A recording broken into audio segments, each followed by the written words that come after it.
பாகவதம் அப்படின்னு விட்டாலோ பிருந்தாவனம் அப்படின்னு நினைச்சுட்டாலோ ஒருத்தரை நம்ம நினைக்காம இருக்கவே முடியாது. ஸ்ரீவல்லபர்ங்கிற மகாத்மா.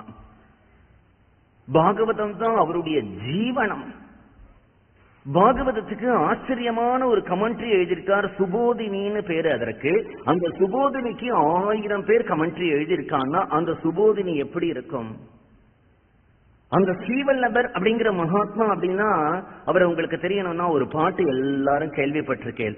அதரம் மதுரம் வதனோ மதுரம் நயனோ மதுரம் அசிதோ மதுரம் ஹிருதயோ மதுரம் கமனோ மதுரம் மதுராதிபதே அகிலோ மதுரம் வச்சனோ மதுரம் சரிதோ மதுரம் வசனோ மதுரம் வலிதோ மதுரம் చలితో మధురం భ్రమితో మధురం మధురాతిపతే అఖిలం மதுரம். மதுராஷ்டகம்னு பேரு. கிருஷ்ணனுடைய ஒண்ணு அனுபவிக்கிறார். கமனோ மதுரம். கிருஷ்ணா நீ நடந்து வர அழகு எப்படி இருக்கு? ஆசீதம் நீ சிரிக்கிற பத்தியா புன்முறுவல் எவ்வளவு அழகா இருக்கு. ஹிருதயம் உன்னுடைய கோமளமான ஹிருதயம் எவ்வளவு மதுரமா இருக்கு. அதரம் உன்னுடைய உதடு, உன்னுடைய முகம், வதனம், நயனம் ஒன்னா பார்த்து மதுரம் மதுரம் மதுரம் மதுரம் மதுரம்னு அப்படி ஒரு மதுராஷ்டகம் பண்ணினவர் ஸ்ரீவல்லபர். ஸ்ரீவல்லபருடைய அப்பாவுக்கு லக்ஷ்மண பட்டர்னு பேரு. பூர்வீகம் அவர்களுக்கு ஆந்திர தேசம். கொஞ்ச நாள் காசியில போயிருந்தா நிறைய யாகங்களை பண்ணக்கூடியவர்கள் அவர்கள். அவ பரம்பரையில நிறைய யாகம் பண்ணிட்டு வரா. அவளுடைய பரம்பரையில ஒரு வதந்தி இருக்கு. 100 சோமயாகம் முடிஞ்சதுன்னா ஒரு அவதார புருஷன் பிறப்பான் அப்படிங்கிற ஒரு வதந்தி இருக்கு. இந்த லக்ஷ்மண பட்டருடைய காலத்துலதான் 100 சோமயாகம் முடிஞ்சது. மனைவி கர்ப்பவதி ஆனா.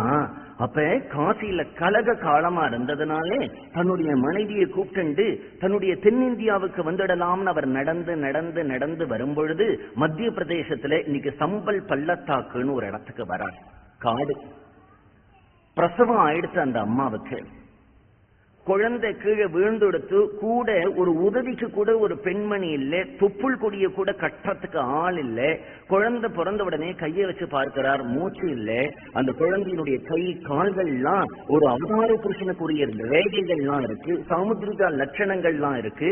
ஆனா அந்த குழந்தை செத்து போய் பிறந்திருக்கு. அவர் பார்க்கிறார், மகான்கள்லாம் சொன்னது சத்தியம்தான். அவதார புருஷன் பிறப்பான்னா அவதார புருஷன் பிறந்துட்டான். ஆனா அந்த அவதார புருஷன் என் கூட வாழறதுக்கு நான் பாக்கியம் பண்ணல போல இருக்கு. அதனால இந்த குழந்தை இப்படி இறந்து பிறந்திருக்கே அப்படின்னு சொட்டு அழறார்.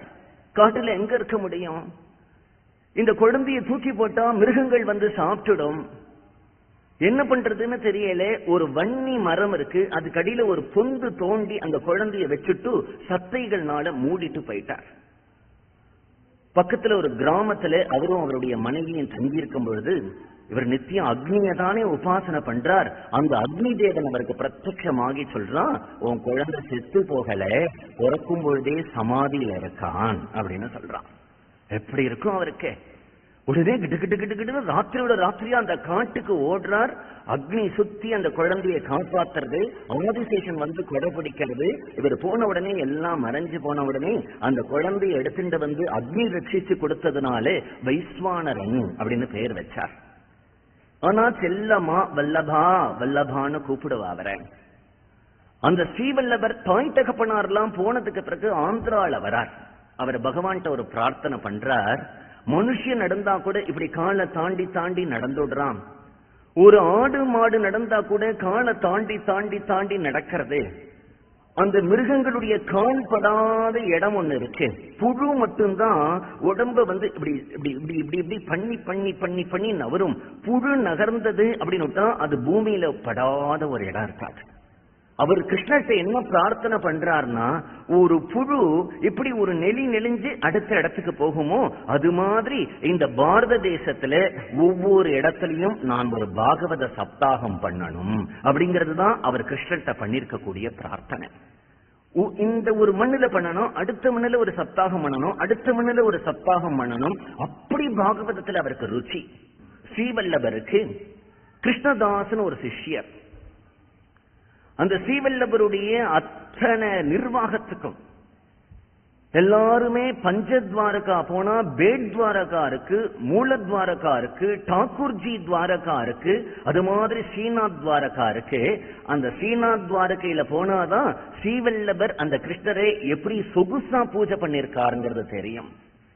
வெள்ளியிலே அம்மி இருக்கு, தங்கத்துல குழவி இருக்கு. எதுக்காகன்னா அந்த கிருஷ்ணனுக்கு வேண்டிய பச்சை கற்பூரம் ஏலக்காலம் பொடி பண்றதுக்கு. அங்க தண்ணி கிணறு இல்ல, நெய் கிணறு இன்றைக்கும் இருக்கு. அந்த நெய் கிணறு கார்த்தால ரொம்ப எடுத்துனா ராத்திரி கிளீன் பண்ணிடுவான். கிருஷ்ணருக்கு ஒரு நாளைக்கு நூற்றுக்கணக்கான பக்ஷணங்கள் எல்லாம் பண்ணி நிவேதனம் பண்றா. ஒரு மைசூர் பாக்கு பண்ணினா 10 செங்கல் சைஸுக்கு இருக்கும். அது நித்தியம் கிருஷ்ணன் ஸ்நானம் பண்ண வேண்டிய அவனுடைய தீர்த்தம் யமுனையிலிருந்து பிளைட்ல வருது, குங்குமப்பூ காஷ்மீர்ல இருந்து வருது, வெற்றிலை நம்ம வேலூர்ல இருந்து வருது. எந்தெந்த ஊர்ல எந்தெந்த வஸ்து பவித்திரமா இருக்குமோ அந்தந்த ஊர்ல இருந்து வரவழைச்சு இன்றைக்கும் ஸ்ரீநாத் ஜிக்கு அந்த ஸ்ரீநாத் துவாரகால அப்படி கைங்கரியம் நடந்துருக்கு. இதெல்லாம் வல்லவர் ஏற்படுத்தின ஒரு சம்பிரதாயம். இந்த ஸ்ரீநாத் துவாரகாவுக்கு இந்த ஸ்ரீநாத்ஜி வரத்துக்கு முன்னாடி கோவர்தன மலையினுடைய கீழே தான் இருந்தான். ஸ்ரீவல்லபருடைய அத்தனை நிர்வாகத்தையும் பார்த்துட்டு இருந்தார் கிருஷ்ணதாஸ் அப்படிங்கிற ஒருத்தர். கிருஷ்ணதாசர் ஸ்ரீவல்லபர் கிட்ட போய் கேட்கிறார், எனக்கு நீங்க ஏதாவது ஒரு உபதேசம் பண்ணணும், ஏதாவது துவாதசாட்சரி, தசாட்சரி, மகாமந்திரம் ஏதாவது உபதேசம் பண்ணணும் இல்லையா? அவர் சொன்னார், உபதேசம்னா மந்திரம்னு நினைச்சுக்காதே, நீ நிர்வாகத்துல இருக்க, எந்தெந்த இடத்துல அபூர்வமான உயர்ந்த வஸ்துக்களை பார்க்கிறையோ அதெல்லாம் நம்முடைய ஸ்ரீநாத்ஜிக்கு கொண்டு வந்து சமர்ப்பிக்கணும், இதுதான் உனக்கு உபதேசம் அப்படின்னுட்டார். அப்பெல்லாம் ஒரு ஜட்கா வண்டி, அந்த ஜட்கா வண்டியில அடிக்கடி கிருஷ்ணதாஸ் மதுராவுக்கு போவார். பிருந்தாவனம் கோவர்தனத்திலிருந்து அந்த ஸ்ரீநாத்ஜிக்கு வேண்டிய சாமான்கள்லாம் வாங்கிட்டு வரத்துக்கு.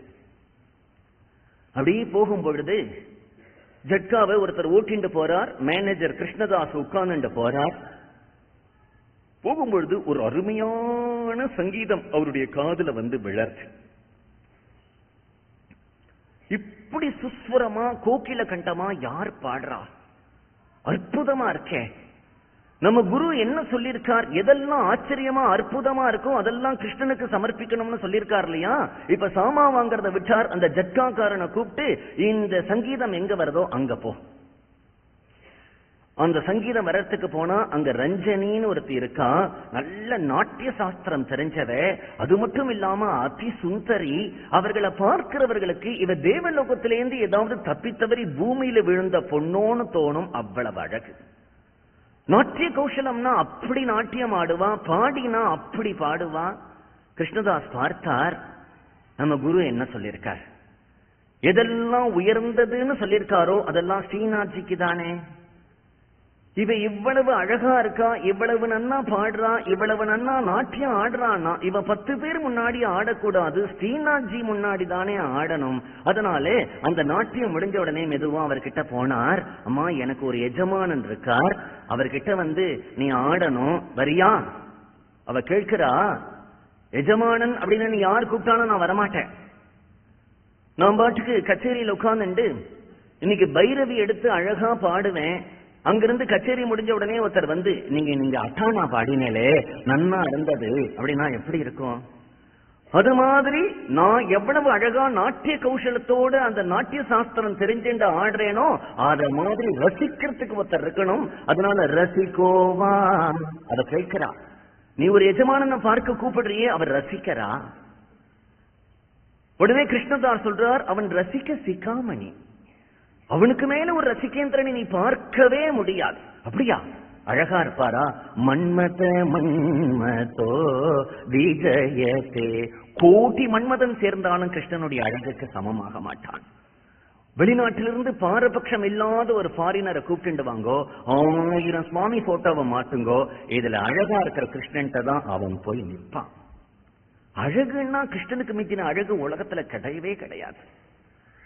சுந்தரோவா ரசிகோவா, நான் ஆடினா எனக்கு சம்மானம் பண்ணணுமே, தனிகோவா நிறைய பணம் தருவாரா? என்ன அப்படி கேட்டுட்ட? லட்சுமியே அவருடைய காலை பிடிச்சிட்டு தொங்கின்னு இருக்கா. தனிகோவா, அப்படி ஒரு தனிக்கரா? சரி, என்ன வயசு இருக்கு அவருக்கு? யுவாவா, 14 வயசுக்கு மேல தாண்டவே தாண்டாது, நித்திய யுவா.